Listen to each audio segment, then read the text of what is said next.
Тийм ер нь бол бас айгүй хүнд штэ. Хүүхдүүдтэй бид нар чи багш болно, нээж болно, нэмж болно ингээл явна. Тэгээд яг салбар маань өөрөө бас ингээд ачаал ихтэй хүнд учраас бас яг ингээд хүн тогтох бас айгүй хэцүү. Тэг яг энэ ажлыг ингээд ойлгодог, мэдэрдэг, сэтгэлээсээ ингээд ажилтдаг хүмүүс л арай илүү удаан ажиллаж байгаа юм шиг бас миний хувьд санагддаг шүү дээ. Хичнээн ингээд хүчрхийлэл төртөд ирсэн ч гэсэндээ хүүхэд хийж аваагаал ярьдаг байхгүй юу? Зураг зураал ингээл айгүй хөөрхөн. За зураг зурыг тгий гэл тэнгүүд яг ээжтэйгээ автагаа ч юм уу тий эгчтэйгээ гэл гэрүүлийнхэн тав байгаа зураг би гэрийнхэн таа ингээ хөдөө явж эзлэн гарч ийн гэл ингээл баян гэрүүлийнхнийгаа ярина. Ингээл яг миний хүүхдтэй адилхан хүүхд ингээл хүчрхийлүүлэл ярина гэдэг чинь эхлээд амар имзэг ингээл өөрөөс ч гэсэн ингээл шоконд орно. Тэгээ мэдээж тэр хүүхдээ ингээл тэр тухайн хар бараа минь бас айл талах ингээ гэлгээр мартуулахын тулд ингээл нөгөө хүүхдтэйгээ ярилцсан халамжлална. Тэгэл яг энд нэг ээж нэм шиг л нөгөө хүүхдгээ за аюу болж ийн яаж ийн гэл ингээл халамжлал бага насны хүүхдэл яг ингээл асар халамжлах юм аа гэл айл болох нөгөө хүүхдэд дотн ингээд халамжлах юм хийх юм бол хүүхдүүд маань айгүй урд ингээл эндээ бас айгүй тасан цогцсон. Тэгээ бусад хүүхдүүдтэй айгүй хөөрхөн ингээл найзлна. Яг ингээд тухайн хүүхдийг ингээл зөвхөн хүлээж аваад дуусах биш те. Дараагийн шат тэр хүүхдтэй ар гэртээ яаж ажиллах вэ? Хүүхдтэй яаж ажиллах вэ? Ингээд яг үе шаттай ингээд төлөвлөгөөтэй явдаг учраас тэрийг бид ингээд заавал ингээд зорьсондоо дуусгахыг хүрхийн тулд ингээд миний хувьд л айгүй хичээдэг. Тэрэн дээр айгүй их урам зориг авдаг шүү дээ. За яг хүүхдүүдээ ингээд ажиллах юм бол болчих юм байна гэдэг ингээд. Тэгээд тэр нэг тийм нөгөө өөрөө нөгөө арга барилаа олцсон учраас миний ажил яг надад тийм хүн санагддаг. За энэ бол хөвгүүд дөрөв. Тэгээд тий нөхөрлөл, тэмүүлэл гээд цэцэгхэн гээд яг ингээд хүүхдүүдийнхаа насанд тохирсон юм нэрсүүдийг хэлээд одоо нэршил хаяг заасан байгаа байхгүй юу. Тэгээд тэмүүлэл гэхтэл одоо манайх 4 хүүхд нэг өрөөнд байна гэсэн үг. Тэгээ яг одоо 12-аас 14 насны ч юм уу үеийн хүүхдүүд ингээд нэг өрөөнд байна гэсэн үг. Нөхөрлөл гээд тэгэхээр бас яг арай нэг бага насны хүүхдүүд ингээд хамтдаа нэг өрөөнд цэцэгхэн гэл тэгээд одоо тэр манай яраа өрөө чинь бас өөр хөргөн нэртэй тэгэл бүгд өөр гэсэн нэртэй. Тэгээ хүүхдүүд чинь нөгөө айгүй хөргөн би тэр өрөөнд байгаа штэ гэл ингээд нэгэндээ тэгэж ярина. Ингээд зүгээр нэг энгийн хүн ингээд хүн цохиулах ч юм уу ингээд яхад ямар амар сэтгэл зүйн хүнд болсон байдаг л тий. Тэр шиг ингээд хүүхдүүдэд аягүй хүнд ирнэ. Тэгэл нөгөө хүүхдүүдтэйгээ айлуулах ярилцсан. Тэгээд нөгөө хар бараан юмнуудыг ингээд мартуулах гал ярилцаад ойлголцоо. За одоо энэ талаас нь чи ингэж бодож үзээрэй гэж юм уу тий. Өсвөр насны хүүхдүүдтэй бол аягүй тийм найз чимэл ярилцах гэж ойлголцдог тий.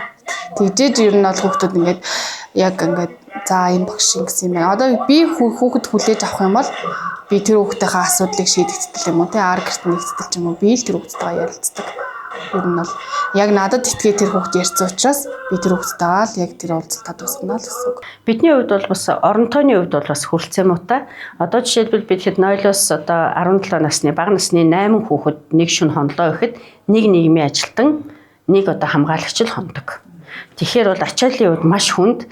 Тэгээд бид хэд бол бас дотроо зохицуулалтаа игээд хүүхэд харагчийг авч ажиллуулж байгаа. Өдрийнхээ одоо 8 цагаар нь хүүхэд харагч ажиллуулж байгаа. Энэ нь болохоор бас нөгөө нийгмийн ажилтнуудын маань хүүхдээ хөгжүүлэх одоо бас бусад үйлчлэгээ, мэргэжлийн үйлчлэгээгээ үзүүлэхэд бас давуу тал болж байгаа. Тэгээ өдөрт нь бас хүүхэд харагч ажиллахаар арай ажил нь хөнгөвчлж байгаа.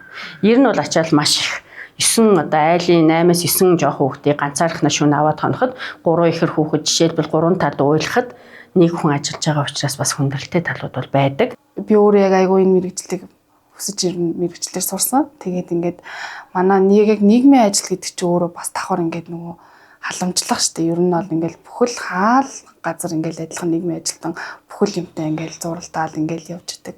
Гэтэ яг манай салбар бол ингээд бага насны хүүхдүүдтэй ажилтдаг болохоор илүү надад айгүй гоё эерэг санагддаг штэ. Ингээд хүүхдүүдээс авж байгаа ингээд эерэг юмнууд нь айгүй сайхан мэд. Чинээ тэр хүн ингээл хүүхдээ хүчрхийлээл одоо загнаал ингээл байгаа юм хүүхэд ингээл өөр орчинд ирчил хийж аваагаа л ярьдаг. Тэр нь айгүй хэцүү штэ. Тэгээд тэрийг яг ээж аав нь ойлгох юмгүй юу? Мэдээгүй. Ер нь бол амар эцэг байхын хариуцлага маш сайн өрүүлэх хэрэгтэй юм шиг санагддаг штэ. Дугаар муугаар алттай шууд яриад.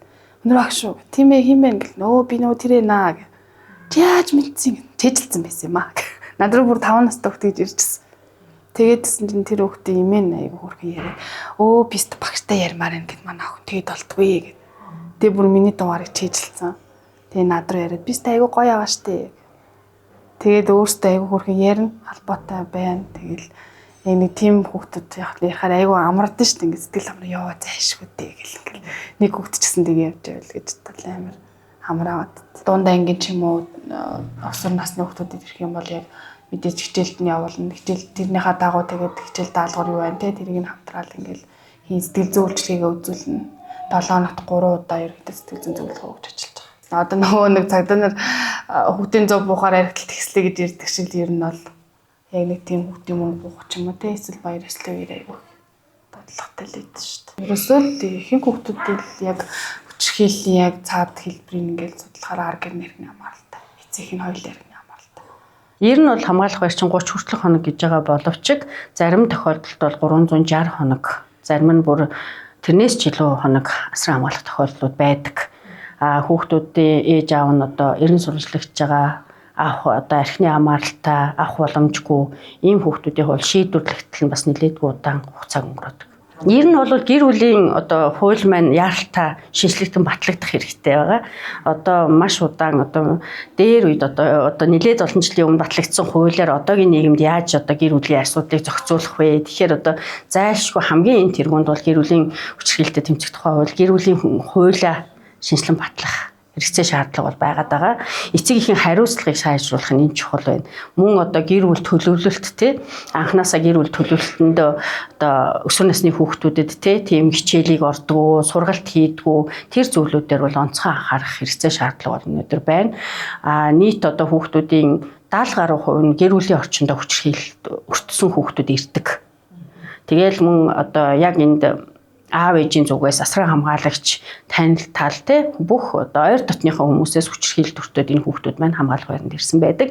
Тэгэхээр одоо би тэгэд эргээд хүлээлгээд өгье гэхээр одоо асран хамгаалагч нь авах боломжгүй ийм хүүхдүүд бол нэлээдгүй удаан хугацаагаар энд үйлчлэг авдаг.